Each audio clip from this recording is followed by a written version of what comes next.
Welcome to the basement of Bruntwood Hall. Well, we're actually on the staircase to the basement. What we're going to be showing you today is a little bit of indoor training that's kind of to help you with your parkour. Basically, this is a course which we've devised, Dean and I, and it's a climbing challenge essentially. As you can see, the lighting's somewhat sporadic because we've got our temporary lighting engineer here, Charlotte, who's going to be providing lighting because it's so dark in the basement. Basically, the climbing challenge involves getting from here and back again without touching the floor. So the first part Dean's going to do, he's going to navigate down here like this without touching the floor. I won't spoil the excitement by doing it myself yet. He goes all the way down these stairs, all the time keeping his feet off the floor. Once he gets to this point here, then he makes a transition over to here. He then, using various techniques, gets over to here. Ultimately, he's going to end up on here like this. This is quite the first real tricky part, when he's going to try and do the arm jump over to the door. We have actually tested it and it is suitable for taking weight. Then he will navigate around this door frame using this convenient hole at the top. Once he gets to this point, bear in mind at this point he still hasn't touched the floor, he will then navigate across to here. He'll end up wedged between these. He'll use the top of that door. He'll come through to here, where conveniently you've got this bar, which he's then going to use to swing off. As he swings through, he'll put his feet on here, so he'll end up wedged in this door frame, still off the floor of course. Then he's going to come through here, navigate through it all the time, making sure that his feet don't at any point make contact with the floor. Again, he's going to utilise a door. This time he'll use the top of it to swing round. Ultimately he'll get his feet onto this part. Now by this time, and I've done this myself, you're quite tired, so this is where you start to really feel the effects of it. Then what he'll do, he'll navigate around here, go around the bag. Eventually he'll be swinging on this pole, which this is the really tricky part, or at least the first really tricky part. I'll just give it a shot now with no warm up. He's going to try and swing to this freestanding pole. So that's essentially what he's trying to do. And he's going to go around this pole, end up on this little window frame. The room that we're actually in now is an unfinished sound studio, so he'll be squatting on here. Then there's another little arm jump to here, at which point, more elegantly than this, he'll turn around and then he's going to do the quite tricky part, which is a swing, let go, land with your feet on there. That's the course done, or at least half of it. At that point, you see I'm out of breath even from doing a little bit. He's then got to go back and finish it. So that's essentially 50% of it. Let's have a look, see how he gets on.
Just going to get patchy with the camera.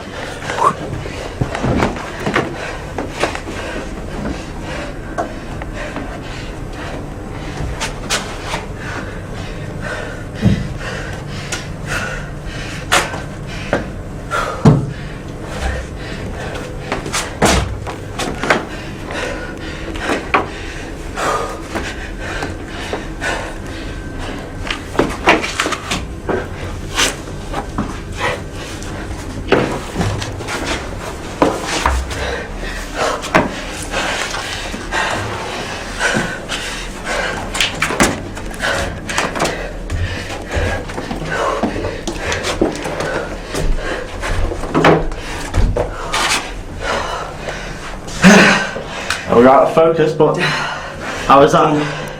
That was awesome. That was really easy. Yeah, much it. So you've had a couple of minutes to rest now after doing the climbing challenge. Apart from the slightly ropey light that we had, what were the tricky parts? The first difficult part's sort of this area here. Yeah. Just trying to traverse around the wall. Like keeping your grip, just trying to keep your body as close to the wall as you can. Then get a decent footing for the step over here. The other problem I had was the doorway. I don't know if you can see it just there. That was pretty much shut when I got here. So I had to push the door open and then catch to it, which is a bit of an adaptation of what I usually do. So the planned arm jump kind of went to pot, didn't it? Yeah, but we made best of it anyway. And then just when I got to the punch bag and that, I was getting really tired by then. By the time you got to the bar then and you were going to swing to the post, how were you feeling at that point? Yeah, I was feeling really weak. I didn't know if I was going to make the post or not, but I thought I'll have to give it my all and see what I could do. Yeah, and then obviously by the time you've swung back to the that window ledge, that's only half the course done. Yeah, yeah. So then it's a prospect of doing the rest of it. Yeah, it's a lot harder obviously coming back because you're drained by then. There was one slippage that I did at the door here, which I thought I was going to go, but I managed to keep myself up. Yeah. And then when I got to the wall again here, it's a bit taxing to rotate around the wall and upwards at the same time. Then as I stepped through and saw the rail, I thought, finally, last stage, here we come. And just by that point, the torch had also ran out. Yeah. But I think we just about got it. Yeah, it's a quality challenge. I challenge you at home to try it. So there you go, Dean managed to do the climbing challenge, which as you can probably appreciate is quite difficult to do. I suppose the reason why we made this video is because we tend to practice this during our lunch break, and it's not the usual kind of environment which you might associate with parkour or with climbing challenges like this, but we just made it really to give you a little bit of an insight and to maybe give you a few ideas as to how you can always find something to do in any environment. You know, the possibilities are endless, and I suppose we'd encourage you to go and find your own little things and work out your own routes around buildings and around wherever you want. We'll see you next time.